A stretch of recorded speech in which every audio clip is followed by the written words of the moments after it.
Downtown Fitz here. So we haven't done this in a while. We're gonna go ahead and do a trifecta day. Well, it's not really a trifecta day because you passed a couple days ago, but it's more so of a trifecta story, if you will. But I have Laquila or Laquila. I've called her. It's like it sound like tequila. So I mean, go ahead and tell them your name. Tell them how everything went. So tell them your story, how you got here. My name is Laquila Guerin. I'm from Moultrie, Georgia, a little country town. I came here like through a domestic violence situation I was going through. Going through a bit of divorce, had a lot on my plate, becoming a single parent of 4, trying to keep food on the table, taken out of my home into a domestic violence shelter, so I decided that I needed something more. I needed more to take care of me and my family. So I decided to come to Prime. What made you look to trucking as a way of doing that? Did you have anybody that was in your family that did trucking, or it was just like, oh, hey, look at that truck, I want to do that? No, I got my brothers and my cousins. Actually, my husband is in trucking. I've been on the road with him a lot, but it's something that I want to do for like 20 years now. Okay, so this has been something you've been wanting to do for a while. Yes. Okay, so like as the process went and you applied to Prime, and when did you apply to Prime? How long did that process actually take? I applied for Prime back in May. Oh wow, okay. And then like I supposed to have left, it came like I want to say May 15th, May 18th, somewhere in there. But then like the abuse and stuff like erupted. Okay. So I had to push off. Okay. Then I was supposed to came June and July. Yeah. And then it got worse and worse like every month. And I just like kept pushing it off because I felt like, what am I thinking about? What am I doing? So then when Ross finally called me back, and he's like, I got an open seat for August the 8th, but I need you on the bus by August 5th. He said, can you make it? And in my mind, I was like, no, because I was still going through a lot. Right. But then I was like, put me on it. Exactly. Megan said that was it. The saying that there was a journey of 1,000 miles starts with one step. Yes, and I that's took that first step. Exactly. I took that step. To me, I think it gets easier after you take that first step, and then basically, like, you know that your next step is this, and it's more so it's that starting point that makes it pretty hard.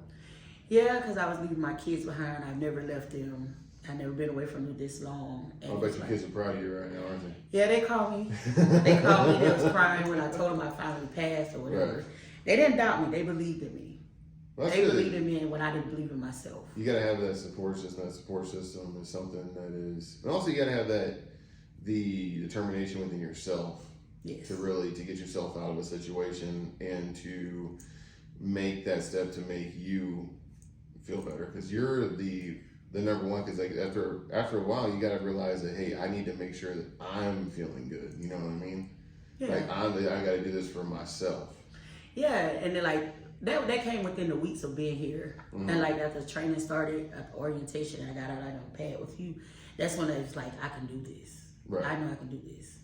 Yeah, she ended up she had me as an instructor, so she she was already behind the 8 ball. But so the whole training process, how did that end up going? Was it fairly easy for you? Was it easy for you to pick up? Would you recommend this whole training process to people that are coming in? Yeah, it was pretty easy. You made it easy. Like, you was very thorough. You was patient and kind. Like, the background that I came from, I was like scared to get somebody that was gonna be just like rude or disrespectful. They'll understand, but you was very understanding. I explained to you. I told you what was going on. Exactly. And I have real bad anxiety, so it was just like it was like a whole lot of stuff going through my mind, and then I had to just let go and release. And once I got to working with you and I saw that, it was like a whole different level, like a whole door, like a light shine. Yeah. It's like, this is it. Exactly. I prayed for it. Well, I think you did very well.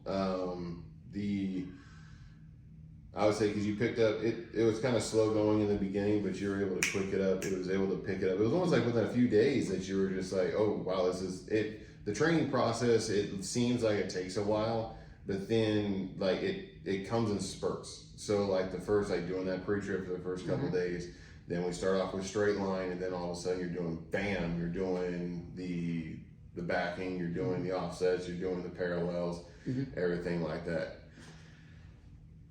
Justin's over there, so he liked to be stupid. As you guys know from FUBAR, I can't get away from anybody. But so next up is you're going to be going on TNT. Yes. You're going to be going on TNT. You're going to get out there doing that 30,000 miles. Yes. The 30,000 miles, you're going to come back in and you're going to get your own truck and you're going to start making that money. Yeah, bring that bag. Exactly.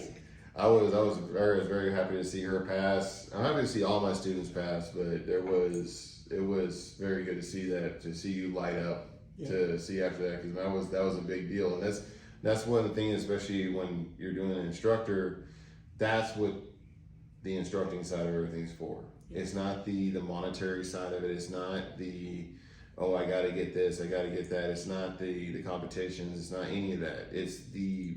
It's pushing to make someone else's life potentially better, giving them that opportunity to end up being financially independent for the first time, getting themselves or helping get them out of bad situations. Doing all of that is what, as instructors, like, that's my motivation in order to do that stuff. So, but keep me updated on how everything is going. And I'd like to do another interview that whenever we come back, when you get your truck, we'll talk about that process and see what's going on further with you. That's fine. But congratulations, driver. Thank you. And until next time, it's going to be Primetime Fitz. I'm going to be out of here. If you like the video, go and like, comment, subscribe, ring the bell. You know what to do. I'm going to see you on the next one. Hey, thanks for watching the video. If you've always wanted to get your CDL but not knowing how to do it, I want you to go ahead and go to driveforprime.com. I'm a CDL instructor, and if you end up wanting to have me as your CDL instructor, go ahead and put my driver code on your application. And when you come in, we'll see if you can end up getting a link to me.